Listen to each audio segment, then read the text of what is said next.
lampe devant mes pas, elle éclaire mon sentier. La procession, nous pouvons reprendre tous ensemble. La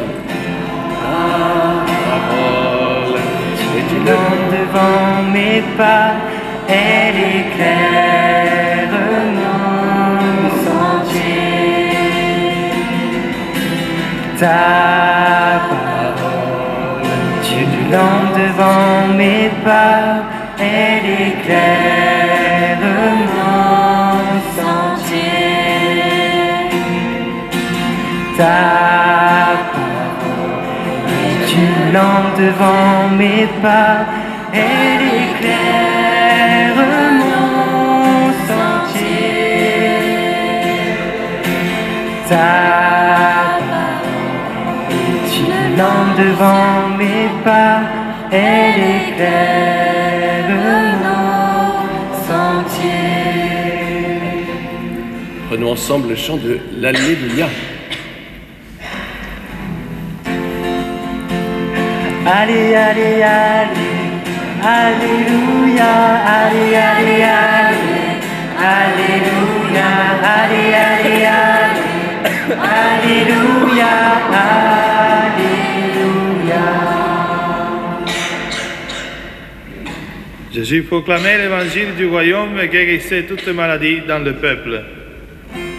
Allez, allez, allez, alléluia, allez, allez, allez, alléluia, allez, allez, allez, alléluia, alléluia. Le Seigneur soit avec vous. Évangile de Jésus-Christ selon saint Matthieu.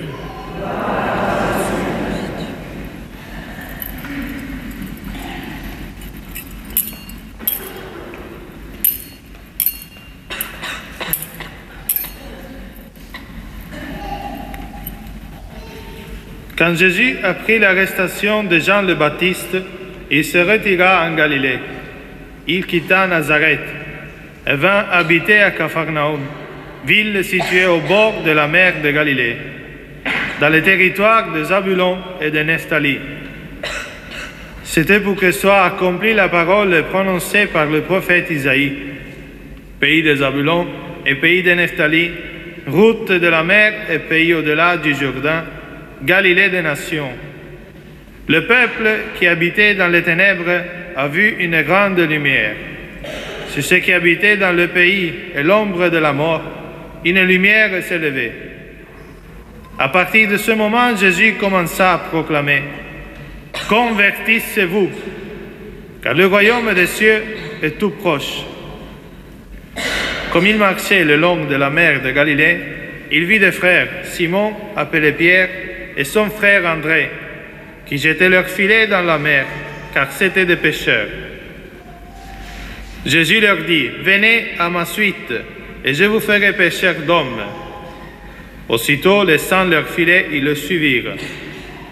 De là, il avança et il vit deux autres frères, Jacques, fils de Zébédée, et son frère Jean, qui étaient dans la barque avec leur père, en train de réparer leurs filets. Il les appela. Aussitôt, laissant la barque et leur père, ils le suivirent. Jésus parcourait toute la Galilée.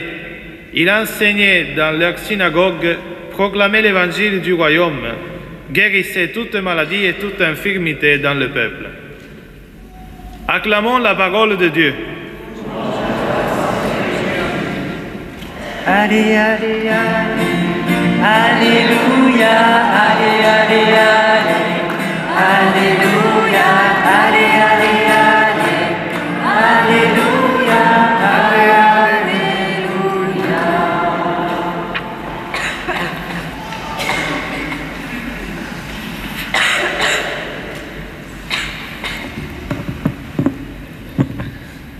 Pour tous les fidèles qui un jour ou l'autre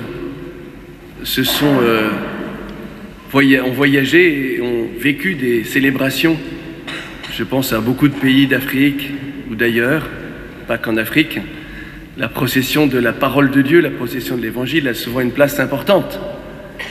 Et beaucoup de ces fidèles qui reviennent ici, après, en métropole, disent « Ah mon père, pourquoi vous ne faites pas ça ?» On ne fait pas ça parce qu'en fait, ça rallongerait la messe d'une demi-heure. Je ne crois pas que vous soyez prêts à ça. Enfin, on peut essayer, si vous voulez. Alors nous, on a fait ça de manière très sobre, avec une procession accélérée, mais déjà, on a marqué d'une pierre blanche que c'était le dimanche de la parole. Alors, frères et sœurs, trois mots aujourd'hui pour résumer ce que peut-être Dieu veut nous dire aujourd'hui. La parole, puisque le Saint-Père nous y invite, nous y exhorte, un dimanche consacré à la parole de Dieu. La deuxième parole, c'est Église, puisque cette parole, elle crée une communauté. Et la troisième, mission, parce que cette Église, elle est envoyée pour évangéliser. Notre foi découle d'une parole. Nous avons un Dieu qui parle, qui se fait connaître, qui se manifeste, qui se révèle à nous en parlant. Il y a quelques jours, il y a un président de la République qui est allé à Jérusalem et, en voulant faire le malin, il a parlé des religions du livre, en mettant le christianisme dedans. Il aurait dû réviser un peu avant, parce que nous ne sommes pas la religion du livre, mais la religion de la parole. Une parole vivante, et non pas un livre fossilisé, un livre que seuls les archéologues étudient. Un Dieu qui nous parle et qui veut entrer avec nous dans une relation, une alliance. Et notre foi, ça consiste à reconnaître que Dieu est passé dans notre vie, à nous laisser toucher par cette parole, à laisser nos existences transformées par cette rencontre. La foi chrétienne, c'est donc pas seulement croire que Dieu existe, le démon croit que Dieu existe, mais on ne peut pas dire qu'il a la foi. On ne peut pas dire que cette parole a transformé son existence. Notre foi chrétienne, c'est donc pas croire que Dieu existe, mais croire que sa parole est capable de transformer ma vie, transformer mon existence, a fortiori, quand on a compris que cette parole était le Verbe fait chair et qu'elle avait un nom, un visage, Jésus-Christ. Ignorer les Écritures, c'est déjà Saint Jérôme qui disait cela, c'est ignorer le Christ. Et on comprend que ce soit important, et non seulement important, mais fondamental que les chrétiens connaissent les Écritures. L'Église nous le dit, nous le rappelle, l'Église nous l'a particulièrement dit à travers le Concile Vatican II. On a beaucoup dit autrefois que les catholiques ne lisaient pas la parole de Dieu, ce qui est en grande partie vrai quand on compare avec nos frères et sœurs protestants dans le monde évangélique. Il y a quand même une ignorance relative des catholiques dans ce domaine-là. Alors oui, c'est une exhortation à la remettre à sa place dans notre propre vie. Si vous avez vu quelques images du Concile Vatican II, certes, c'était au début des années 60, mais on voit que dans la basilique Saint-Pierre, où il y a donc les évêques, quelques milliers d'évêques qui sont rassemblés là, et sur un trône, il y a non pas quelqu'un qui siège, mais un évangéliaire, la parole de Dieu. Concile de Vatican II, la parole était au centre. On a voulu lui redonner sa place et toute son importance. Vous voyez, pour nous, c'est une invitation. Alors évidemment, pas seulement à honorer justement l'objet, hein, le lectionnaire ou l'évangéliaire, mais que cette parole, elle soit lue, elle soit méditée, elle soit ruminée, elle soit écoutée. Il y a des choses très simples à faire. Est-ce que nous sommes attentifs à lire tout simplement cette parole? On a beaucoup de moyens aujourd'hui hein, pour être incité, invité à la lire et même de manière quotidienne. Il y a un tas d'applications, un tas de sites, un tas de moyens qui sont des petits moyens sans doute, mais qui aident quand même à lire la parole de Dieu. Non pas avec un apparat critique, avec un microscope, avec une pipette pour voir et pour décortiquer de quoi elle est faite. Imaginez, il y a une lettre d'amoureux. Alors évidemment, je sais qu'aujourd'hui, il n'y a plus de lettres. Un texto d'amoureux, on dirait. Mais une lettre d'amoureux, imaginez l'archéologue, il va décortiquer pourquoi est-ce qu'il a utilisé le présent plutôt que le passé simple. Mais une lettre d'amoureux, c'est d'abord une lettre d'amour. Qu'est-ce qu'il a voulu dire? Qu'est-ce que cette parole d'amour te dit à toi? Et donc quand on lit l'Évangile, quand on lit la parole de Dieu, on ne doit pas avoir peur. On ne doit pas dire mais je sais pas, j'ai pas fait d'études d'exégèse. Non, on la lit et on l'accueille comme elle est, comme un glaive tranchant, qui vient plus profond de mon existence pour toucher ce qu'il y a de plus précieux. Alors je vous invite vraiment à lire et à écouter cette parole quotidiennement. Le plus simple, c'est de suivre la liturgie de l'Église. Chaque jour, on a des plats nouveaux, on pourrait dire, des lectures nouvelles pour nourrir et alimenter notre foi. Dans le temps du carême, avec la communauté Canção Nova, on aura ce petit parcours. La Bible a été écrite pour toi, et moi j'ajoute toujours, la Bible te parle de ton histoire, te parle de ta vie en fait. C'est une lumière, mais une lumière ça sert à quoi? À éclairer quoi? Mais ta vie.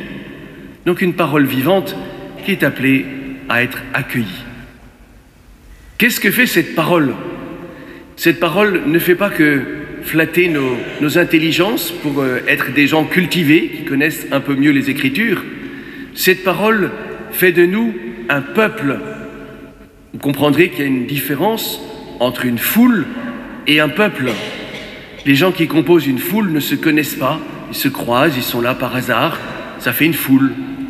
Un peuple, il y a quelque chose de possédé en commun. Il y a une destinée commune, une vision commune, une mission commune. Il y a une alliance avec un peuple. Et si Dieu parle à son peuple, c'est pour faire de lui son peuple, le peuple de Dieu. La caractéristique d'Israël, c'est que Dieu lui a parlé en premier. Et son trésor, ce qu'il a de plus précieux, c'est la parole de Dieu. Les Juifs, bien avant les chrétiens, lisent cette parole, l'écoutent, la chantent. Et on pourrait dire la clé de cette méditation des Écritures, c'est « Écoute, Israël, le Seigneur ton Dieu est l'unique Seigneur. Tu l'aimeras de tout ton cœur, de toute ton âme, de toutes tes forces. » Dans le Deutéronome, « Écoute, Israël. » Bien sûr, ça va être ce qui caractérise le disciple qui écoute la parole et la met en pratique, mais déjà, celui qui marche à la suite de son Seigneur, eh bien c'est le membre du peuple juif qui a compris que cette parole pouvait transformer son existence. Alors, nous sommes aussi le peuple de Dieu, nous sommes l'Église, et cette Église, c'est le peuple qui est rassemblé par une parole. Pardon. Tout à l'heure, vous avez entendu le verset de l'Évangile. Jésus guérissait toute maladie dans le peuple. Donc pour tous ceux qui sont malades en ce moment, c'est une parole qui était pour vous, peut-être pour moi aussi. Donc nous sommes le peuple de Dieu qui est rassemblé. Ça veut dire quoi, Église? Ça veut dire celui qui a été appelé à sortir. Le Seigneur nous fait sortir de nous-mêmes pour nous rassembler, pour faire une communauté. Ça tombe bien, puisque la deuxième lecture, c'est une exhortation de saint Paul à sa communauté des Corinthiens, des habitants de Corinthe, communauté qu'il a fondée et qui l'encourage à demeurer dans l'unité. On a vécu cette semaine une prière particulière pour l'unité des chrétiens. Et l'unité, c'est un don de Dieu. Et sans vouloir vraiment du tout forcer le trait, on se dit mais c'est incroyable, cette parole, elle est d'une actualité. Saint Paul dit aux Corinthiens, c'est marrant, j'ai entendu parler, chez vous il y aurait des rivalités, il y aurait des divisions dans votre communauté. Mais comment se fait-il? Le Christ serait-il divisé? Il y en a qui disent, moi j'appartiens à Paul, et moi à Apollos, et moi j'appartiens à Pierre. Est-ce que Paul a été crucifié pour vous? Vous pouvez changer les noms comme vous voulez, mais cette parole, elle nous parle. Aujourd'hui encore, on est capable de dire, moi je suis avec un tel, et moi avec un tel. Et moi je ne veux voir qu'un tel, et moi je ne veux surtout pas voir un tel. Comment se fait-il qu'il y ait des divisions? Vous voyez, cette parole, elle fait de nous un seul corps, mais on goûte à la même parole. Elle fait de nous un seul corps, et on ne peut pas haïr son propre corps. C'est terrible d'ailleurs, quand on n'aime pas son propre corps. On voit les dégâts quelquefois, même d'un point de vue médical, que ça peut faire. Eh bien, imaginez l'Église, c'est le corps du Christ, celui qui a été rassemblé par sa parole. On ne peut pas haïr son propre corps, on ne peut pas haïr son propre frère. Alors c'est une grâce à demander pour que la parole qui a créé, rassemblé une communauté, elle puisse être accueillie aujourd'hui pour ce qu'elle est, un feu, une flamme qui fait de nous un seul peuple. Quelle est la mission de ce peuple? La mission de ce peuple, c'est d'annoncer l'Évangile, la bonne nouvelle. Juste un passage de l'Évangile. L'Évangile nous montre l'appel des premiers disciples, les premiers apôtres, Pierre et son frère André, Jacques et son frère Jean. C'étaient des pêcheurs, nous dit l'Évangile, et ils étaient dans leur travail, en train de revenir de la pêche et de nettoyer leur filet. Et Jésus les appelle, eux ils vont laisser leur filet, et il leur dit, mais c'est une expression qui est tellement courante maintenant qu'on ne fait même pas attention, eh bien désormais, je ferai de vous des pêcheurs d'hommes. Alors c'est pas très compliqué, le pêcheur, il pêche des poissons. Jusque-là, tout va bien. Et à partir du moment où j'enlève le poisson de l'eau, le poisson meurt. Sinon, on ne peut pas l'emporter. Et on le prend, il meurt et on le mange, il me semble. Mais sortir un poisson de l'eau, c'est le faire mourir. Mais s'il y a des gens qui sont dans l'eau, je ferai de vous des pêcheurs d'hommes. C'est-à-dire, il y a des gens, ils sont dans l'eau. Si tu laisses quelqu'un dans l'eau un peu trop longtemps, il me semble que non seulement il va boire la tasse, mais qu'il va mourir. Nous ne sommes pas faits pour vivre dans l'eau ou sous l'eau. Nous sommes faits pour être sortis de l'eau. Je ferai de vous des pêcheurs d'hommes, ça veut dire, il y a un message de salut. C'est une question de vie ou de mort. Il faut que tu sortes tous ces gens qui gisent à l'ombre et dans les ténèbres de la mort, qui sont engloutis. L'eau, évidemment, on voit surtout l'eau, source de vie. C'est vrai, on ne peut pas vivre sans eau. Mais l'eau est peut-être aussi source de mort. On le voit malheureusement dans l'actualité quelquefois. Quand il y en a trop, on meurt. Je ferai de vous des pêcheurs d'hommes. Le baptême, bien sûr, c'est une image du baptême. On est appelé à être plongé dans la mort du Christ, et tout tes péchés, ton vieil homme, il est normalement destiné à rester dans la cuve baptismale, dans le baptistère, et tu es appelé à sortir, c'est-à-dire à être ressuscité avec le Christ. Cette mission, c'est une mission de salut, pour que tous puissent faire l'expérience de la Pâque et de la résurrection. Jésus est en train de nous dire aujourd'hui, mais il faut que tu fasses l'expérience dans ta vie de la résurrection. Le chrétien, c'est un homme, c'est une femme ressuscitée, sortie de l'eau, qui coule pas. Le Seigneur a vaincu les ténèbres. Alors je vous laisse avec ce tout petit message, une parole à lire, à méditer, à écouter chaque jour. Une communauté rassemblée par cette parole, ta communauté, ton propre corps que tu ne peux pas haïr. Et cette communauté, elle est envoyée en mission pour porter l'Évangile jusqu'aux extrémités de la terre et permettre à tous les hommes d'être sauvés. Amen.